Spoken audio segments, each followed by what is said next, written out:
NDA संसदीय दल की बैठक के बाद केंद्रीय मंत्री किरेन रिजिजू ने प्रेस वार्ता को संबोधित किया। उन्होंने कहा कि बैठक में प्रधानमंत्री नरेंद्र मोदी के नेतृत्व में सरकार की उपलब्धियों और देश की प्रगति पर चर्चा हुई। रिजिजू ने बताया कि ऑपरेशन सिंदूर पर एक प्रस्ताव पारित कर सैनिकों के अदम्य साहस को सराहा गया।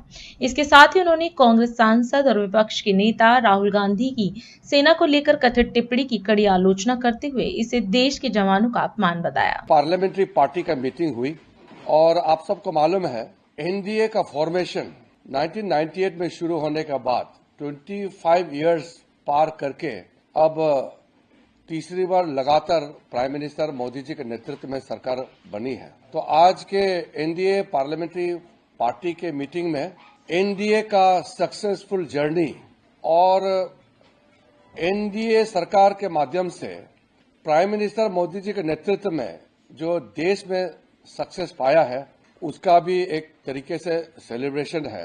एनडीए पार्लियामेंट्री पार्टी के मीटिंग में प्रधानमंत्री जी का उद्बोधन, प्रधानमंत्री मोदी जी का मार्गदर्शन हुआ और प्राइम मिनिस्टर ने बहुत अच्छी तरह से उनका एक्सपीरियंस शेयर किया, एनडीए का जर्नी और फिर NDA as an organic body, as a natural alliance कैसे आगे जाना है इसके बारे में प्रधानमंत्री जी ने एनडीए पार्लियामेंट्री पार्टी में संबोधन किया और हम लोगों को गाइड किया है।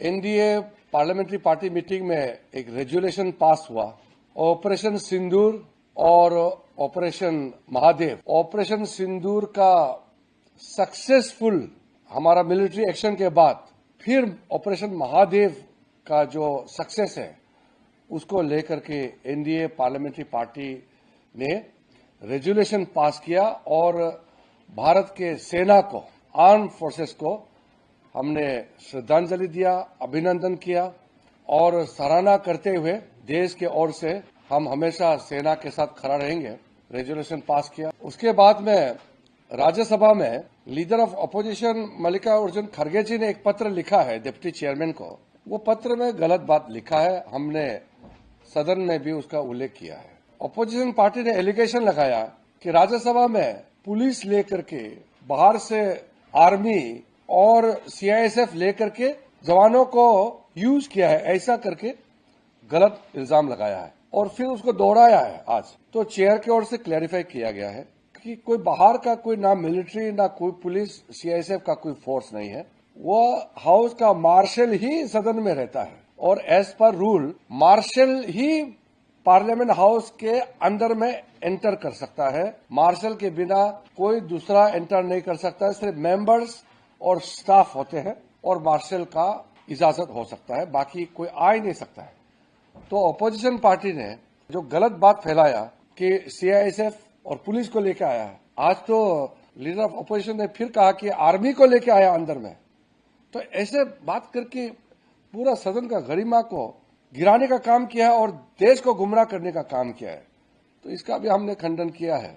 और आज ये तीसरे सप्ताह का शुरुआत है, थर्ड वीक। तो 3 सप्ताह हमारा हाउस का अभी हो गया है, चल रहा है। हम पूरा एक बिल पारित नहीं कर पाया। एक शिपिंग वाला बिल हमने राज्यसभा में पास किया, वो लोकसभा में आए हैं और लोकसभा में मणिपुर में जो प्रेसिडेंट रूल हुआ है उसका एक स्टैट्यूटरी रेजुलेशन है, वो पास किया है, वो राज्यसभा में अभी गया है। आज राज्यसभा में उसको पारित करेंगे। तो हमने ये निर्णय किया है और अपोजिशन को भी हमने अनुरोध किया है कि आज हम बिल पारित करेंगे। लोकसभा में scheduled tribe reservation in the Goa assembly, tribals को गोवा असेंबली में रिजर्वेशन देने का जो बिल है उसको आज हम लोकसभा में रखेंगे और इसका चर्चा बाकी पिछले सेशन में हो चुकी थी। तो आज थोड़ा सा जो बचा हुआ टाइम है उसको औपचारिक करके हम उसको पारित करेंगे और राज्यसभा में स्टैट्यूटरी रेजुलेशन है उसको पारित करेंगे क्योंकि वह संवैधानिक व्यवस्था है, टाइम बाउंड है, उसको हमको पारित करना है। फिर हम बाकी बिल्स लेके आएंगे और इससे पहले हम अपोजिशन पार्टी को अनुरोध कर रहा हूं, हम बार बार कर रहे हैं कि बिल्स और बाकी संसद में कामकाज को चलाने में बाधित ना करें। देश के जनता ने हम सबको पार्लियामेंट में इसलिए भेजा कि देश के लिए काम करें और संसद का समय बर्बाद करके, करोड़ों पैसा बर्बाद करके, हंगामा करके बहुत नुकसान होता है तो हमारा तरफ से फिर से हम अपील कर रहे हैं कि हम बिल पारित करने के लिए आज से सरकार बिल्कुल तैयार है और इसको बाधित करने का विपक्ष की तरफ से कोई कोशिश ना करें। मिल के हम पारित करेंगे, सब सुझाव दें, सब अपना बात करें, डिबेट डिस्कशन में सबका योगदान चाहिए, यही मेरा अपील है।